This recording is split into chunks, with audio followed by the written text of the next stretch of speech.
Why should you care if the tree service you hire has workers' compensation coverage?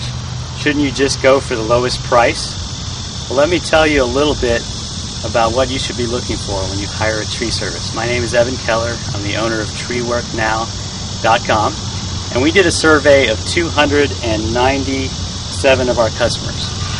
45 of them said that insurance was important to them. 168 said price was important to them in choosing a tree service, and only 7 mentioned workers' comp.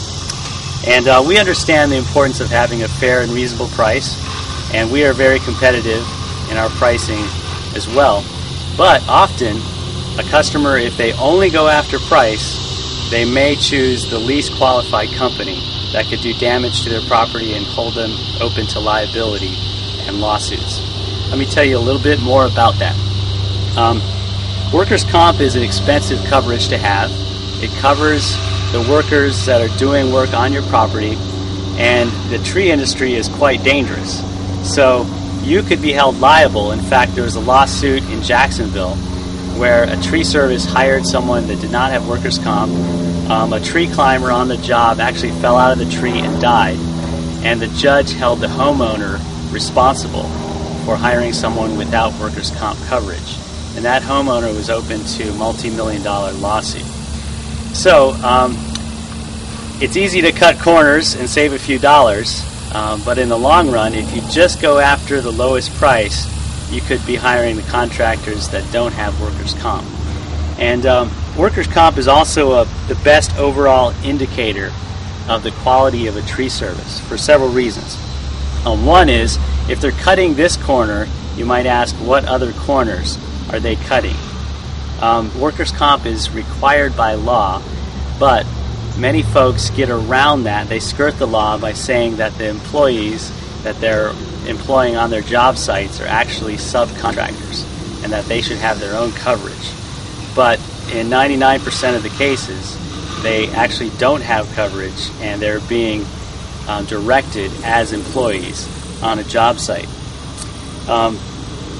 Workers' comp shows concern for both the employees and the customers, and it's an objective measure that shows concern.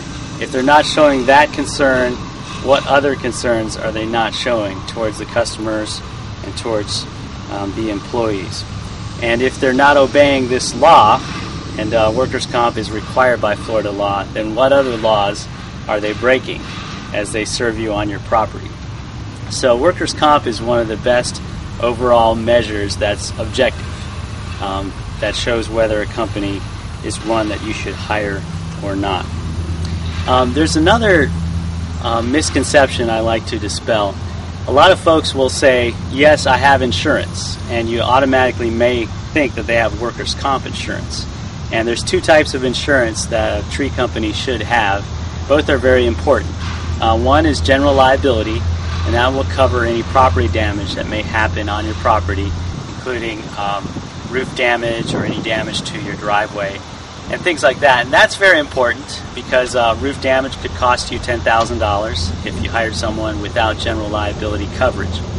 But compare that damage and that expense to a $500,000 lawsuit or injuries or even wrongful death because an employee was injured on the property.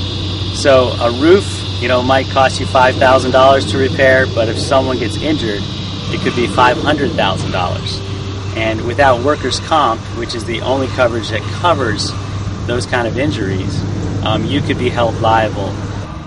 Whenever you're receiving an estimate for your tree work at your home, you should always ask for workers' compensation coverage proof. And that proof comes in the form of an insurance certificate that looks like this. Right here it says workers' compensation coverage. You want to look to the right and see the date. Make sure the date is still current so that coverage has not lapsed. And you'll also want to note the amount of coverage, which should be at least $1 million.